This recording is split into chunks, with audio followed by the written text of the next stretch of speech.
Assalamu alaikum wa rahmatullahi wa barakatuh. Урматтуу мусулман бир туугандар. Мугалимден окуучунун озуп чыгыштыгы же болбосо шакирттин устаздан озуп чыгыштыгы бул кадимки эле көрүнүш нерсе.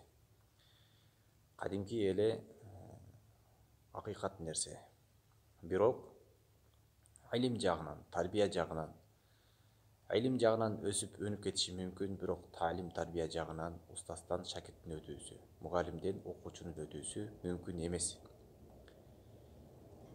Сени ошол даражага жеткирген, сени ошол даражага өстүргөн албетте ошол устаз, ошол мугалим. Ал эми шакирт болуп туруп устазга каршы чыгыштык бул өтө туура эмес нерсе деп ойлойм. Себеби Али радиаллаху анху мынтип айткан: ким мага бир тамга үйрөтсө, мен ага кул болоюн деген. Андыктан сага хадисти үйрөткөн, сага тафсирди үйрөткөн, сага фехти үйрөткөн албетте устаз. Эгерде устаз болбосо, А деген тамганы билбейт элек. Эгерде мугалим болбосо, анда окуучу чыкпайт эле. Эгерде машыктыруучу болбосо, спортсмен алдыңкы орунга озуп чыкпайт эле. Ошондуктан устазга терең урмат, машыктыруучуга терең урмат болгон себептен адам алдыга жылат жана өсөт, өнүгөт, жана анын тамыры кеңири жайылат, кучагы кенен жайылат.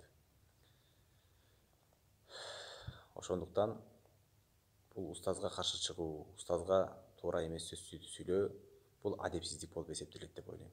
Имам Абу Ханифа рахматуллахи көчөдө өтүп бара жаткан жеринен бир кишини токтотуп алып, ушул күчүктүн кайсыл жеринен ургачы, кайсыл жеринен эркек экенин билсе болот деп сураганда, баягы киши бул жерин карасаң эркек, бул жерин карасаң ургач деп билсең болот деди.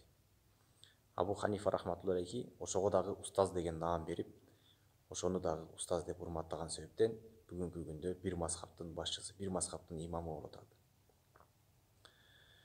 Ошондуктан мейли устаз кандай адам болсун, ал Аллах менен өзүнүн ортосундагы мамиле, ага биз кийлеши албайбыз. Бирок устаздын же болбосо мугалимдин өзүнүн даражасын бийик кармап, аны сыйлап, урматтап билиштик бул шакирттин мойнундагы милдет деп билем. Устаз шакирттин ортосуна, мугалим окуучунун ортосуна эч качан башка бир окуяларды кийлигиштирип, башка бир окуялардын себебинен бирин-бири жаман көрүп, бирин-бири ынтымаксыздык кылыштык бул туура эмес нерсе деп ойлойм. Шакирт шакирттей болуш керек, устаз устаздай болуш керек.